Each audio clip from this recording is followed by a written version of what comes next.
नमस्कार। उत्तर प्रदेश निकाय चुनाव के लिए पहले चरण के लिए वोटिंग खत्म हो चुकी है और वोटिंग के बाद एग्जिट पोल के आंकड़े भी सामने आ चुके हैं और काफी चौंकाने वाले आंकड़े उत्तर प्रदेश में निकलकर सामने आ रहे हैं, क्योंकि उत्तर प्रदेश में काफी हलचल है। और इसी बीच जो निकाय चुनाव है और इस निकाय चुनाव के जो नतीजे हैं वो 2024 के लिए काफी महत्वपूर्ण माने जा रहे हैं, क्योंकि यूपी के लिए इस चुनाव के नतीजे सेमीफाइनल की तरह देखे जा रहे हैं। और ऐसे में यहां पर किसका पलड़ा भारी नजर आ रहा है? उत्तर प्रदेश के नगरीय निकाय चुनाव के लिए 10 निगम और यहां पर 104 नगर पालिका, 276 नगर पंचायत में पहले चरण के लिए वोटिंग खत्म हो चुकी है। इसके अलावा दूसरे चरण के लिए 11 मई को यहां वोटिंग होगी, 13 मई को नतीजे सामने आ जाएंगे। लेकिन पहले चरण में किसका पलड़ा भारी नजर आ रहा है और पहले चरण में किसे बढ़त किस यहां पर जिले में देखने को मिल सकती है, इस पर कुछ महत्वपूर्ण आंकड़े सामने आ चुके हैं। अगर बात की जाए पहले चरण के लिए जो वोटिंग खत्म हुई है उसमें अगर बात की जाए तो 37 यहां पर जिलों पर वोटिंग हुई है,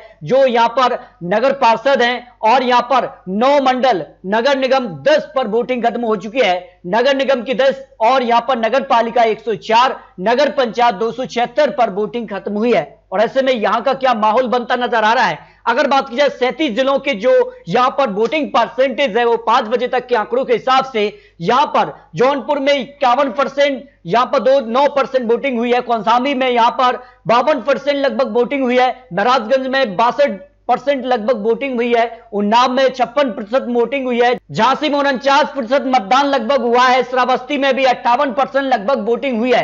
लखीमपुर खीरी में 52%, सीतापुर में 52%, जौनपुर में 51% लगभग वोटिंग हुई है। इसके अलावा उत्तर प्रदेश के लिए जो अन्य यहां पर जिले आ जाते हैं, जिसमें गोंडा के लिए 61% लगभग मतदान हुआ है, मुरादाबाद में 59%, कुशीनगर में 58% लगभग वोटिंग हुई है, शामली में 63%, मैनपुरी में 60%, फतेहपुर में 52% लगभग वोटिंग हुई है, प्रयागराज में 33%, रायबरेली में 48%, यहां पर बहराइच में 49% वोटिंग हुई है। इसके अलावा ललितपुर में 56% लगभग वोटिंग, उन्नाव में 56%, झांसी में 49%, आगरा में 50%, लखीमपुर खीरी में 52%, सीतापुर में 52%, जौनपुर में 51%, कौशाम्बी में 52% और महराजगंज में 62% लगभग वोटिंग हुई है।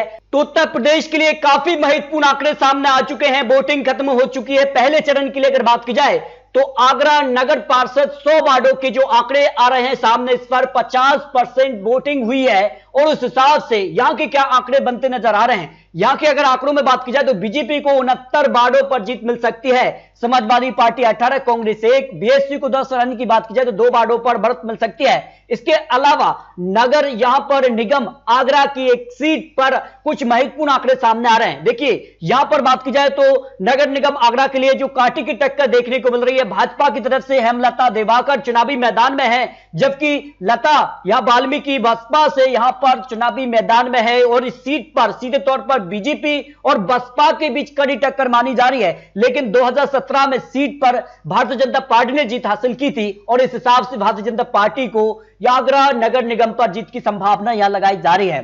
बात की जाए प्रयागराज के लिए तो प्रयागराज के लिए 80 निगम पार्षद में से बीजेपी को 48 वार्डों पर जीत मिल सकती है, समाजवादी पार्टी 20, कांग्रेस को यहां पर 0 और बीएसपी को 5 रन की बात की जाए तो 0 सीट जा सकती है। अगर बात की जाए प्रयागराज के लिए निगम पार्षद के लिए यहां पर 33% वोटिंग देखने को मिली है। और प्रयागराज के लिए नगर निगम की बात की जाए तो यहां पर जो है सीधे तौर पर भाजपा से यहां पर उमेश चंद्र गणेश यहां चुनावी मैदान में है, जबकि बसपा से अजय श्रीवास्तव और यहां पर बसपा और यहां पर कांग्रेस के भी उम्मीदवार चुनावी मैदान में। लेकिन सीधे तौर पर यह माना जा रहा है कि बीजेपी और समाजवादी पार्टी में ही कड़ी टक्कर देखने को मिल सकती है। और 2017 में सीट पर बीजेपी से अभिलाषा नंदी यहां पर जीती थी बीजेपी से, तो इस बार भी माना जा रहा है कि प्रयागराज की सीट पर नगर निगम पर बीजेपी का कब्जा हो सकता है, जो अनुमान लगाया जा रहा है। जबकि अगर बात की जाए रायबरेली के लिए 80 वार्डों पर जो आंकड़ा है उस हिसाब से रायबरेली पर करीब 48% वोटिंग देखने को मिली है। निकाय चुनाव के लिए जो आंकड़ा बन रहा है उस हिसाब से बीजेपी को यहां पर 45 वार्डों पर जीत मिल सकती है, समाजवादी पार्टी 10, कांग्रेस 8 और बीएसपी को यहां पर 15 की बात की जाए तो 2 वार्डों पर जीत मिल सकती है। अगर बात की जाए यहां के लिए तो काफी महत्वपूर्ण आंकड़ा बन रहा है, इस हिसाब से काफी चौंकाने वाले आंकड़े यहां निकलकर सामने आ जाते हैं। इसके अलावा अगर बात की जाए तो फिरोजाबाद के 70 वार्ड आ जाते हैं निगम पार्षद के लिए और यहां पर जो है 5 बजे तक के आंकड़ों के हिसाब से 50% वोटिंग देखने को मिली है। और इस हिसाब से यहां पर बीजेपी को 43 वार्डों पर जीत मिल सकती है, समाजवादी पार्टी को 20, कांग्रेस 1, बीएसपी को 5 रन की बात की जाए तो 1 वार्ड पर जीत मिल सकती है। वहीं अगर बात की जाए फिरोजाबाद नगर निगम के लिए पहले चरण के लिए जो मतदान हुआ है उसमें अगर बात की जाए तो यहां के आंकड़े किस तरह से बनते नजर आ रहे हैं। देखिए यहां पर बात की जाए तो यहां पर फिरोजाबाद के लिए जो यहां चुनावी मैदान में उम्मीदवार उतरे हैं इसमें कामनी राठौर भाजपा से चुनावी मैदान में है, जबकि अगर बात की जाए समाजवादी पार्टी से मसरूक यहां फातिमा चुनावी मैदान में है और बसपा ने भी यहां पर रुखसाना बेगम को चुनावी मैदान में उतारा है और नुसरत अंसारी यहां कांग्रेस से यहां चुनावी मैदान में है। लेकिन सीधे तौर पर माना जा रहा है कि इस सीट पर समाजवादी पार्टी बीजेपी के बीच कड़ी टक्कर देखने को मिल सकती है। फिरोजाबाद की सीट पर समाजवादी पार्टी का कब्जा हो सकता है नगर निगम के लिए, लेकिन 2017 में यहां पर बीजेपी ने जीत हासिल की थी तो सीधे तौर पर यहां पर कड़ी टक्कर देखने को नगर निगम की सीट पर देखने को मिल सकती है। वही बात की जाए यहां पर गोरखपुर के लिए तो गोरखपुर के लिए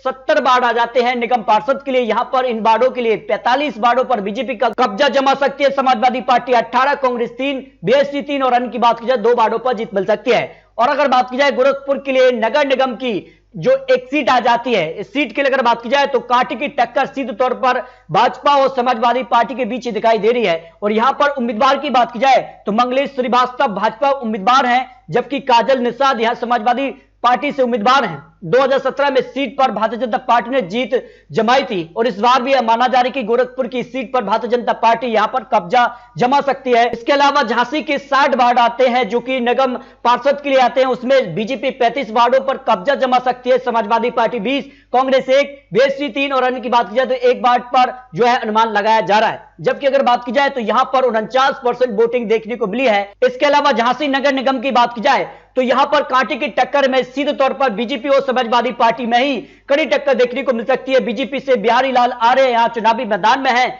जबकि समाजवादी पार्टी से सतीश यहां पर जाती है, यहां चुनावी मैदान में है। 2017 में सीट पर भारतीय जनता पार्टी ने जीत हासिल की थी। इस बार माना जा रहा है कि झांसी की सीट पर भी नगर निगम पर बीजेपी कब्जा जमा सकती है। अब बात की जाए यहां पर लखनऊ के लिए निगम पार्षद के 110 वार्डों में से बीजेपी 52 वार्डों पर कब्जा जमा सकती है और यहां पर समाजवादी पार्टी 31, कांग्रेस 10, बीएसपी 12 और अन्य की बात की जाए तो 5 वार्डों पर जीत मिल सकती है। वहीं अगर बात की जाए तो यहां पर नगर निगम लखनऊ की जो आंकड़े हैं उसमें अगर बात की जाए तो कांटे की टक्कर यहां पर बीजेपी और समाजवादी पार्टी में ही देखने को मिल सकती है। बीजेपी से यहां पर खड़कबाल चुनावी मैदान में है, जबकि समाजवादी पार्टी से यहां पर वंदना मिश्रा चुनावी मैदान में है। लेकिन 2017 के आंकड़ों में भारतीय जनता पार्टी ने यहां पर जीत हासिल की थी। इस बार माना जा रहा है कि लखनऊ की नगर निगम पर बीजेपी कब्जा जमा सकती है, जो अनुमान लगाया जा रहा है। जबकि अगर बात की जाए तो मथुरा यहां पर 70 वार्डों पर जो निगम पार्षद है उस पर बीजेपी को 35 वार्डों पर जीत मिल सकती है और समाजवादी पार्टी को 11, कांग्रेस को 10 और बीएसपी 6, अन्य की बात की जाए तो 8 वार्डों पर जीत मिल सकती है। जबकि मथुरा नगर निगम की बात की जाए तो यहां पर जो है 2017 के आंकड़ों की बात की जाए तो यहां पर भारतीय जनता पार्टी ने जीत हासिल की थी। जबकि इस बार चुनावी मैदान में यहां पर बीजेपी से विनोद अग्रवाल चुनावी मैदान में है, समाजवादी पार्टी से तुलसीराम शर्मा चुनावी मैदान में है, राजा यहां पर मोद सिंह यहां बसपा उम्मीदवार है, कांग्रेस से भी राजकुमार रावत यह चुनावी मैदान में उतरे हैं।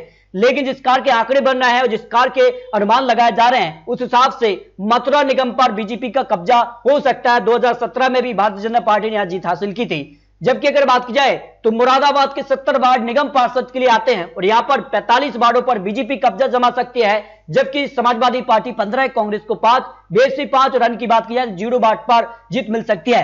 अगर बात की जाए मुरादाबाद के 70 वार्डों पर 59% यहां वोटिंग भी देखने को मिली है, यानी अच्छी खासी वोटिंग देखने को मिली है। और इस हिसाब से अगर बात की जाए तो यहां के लिए नगर निगम मुरादाबाद की अगर बात की जाए बीजेपी और यहां पर समाजवादी पार्टी के बीच ही देखने को मिल सकती है। बीजेपी से विनोद अग्रवाल चुनावी मैदान में है और सैयद यहां पर रसुद्दीन यहां समाजवादी पार्टी से उम्मीदवार हैं। 2017 की बात की जाए तो यहां पर बीजेपी को जीत मिली थी और इस हिसाब से माना जा रहा है कि मुरादाबाद नगर निगम पर बीजेपी यहां पर जीत हासिल कर सकती है, लेकिन समाजवादी पार्टी यहां कड़ी टक्कर दे सकती है, जो अनुमान लगाया जा रहा है। बात की जाए सहारनपुर के 70 वार्डों की तो यहां पर बीजेपी को 30 वार्डों पर जीत मिल सकती है, समाजवादी पार्टी को 20, कांग्रेस को 8 और बीएसपी 3, अन्य की बात की जाए 9 वार्डों पर जीत मिलने का अनुमान लगाया जा रहा है। करीब यहां पर 67% वोटिंग भी देखने को मिली, यानी बंपर वोटिंग यहां पर हुई है।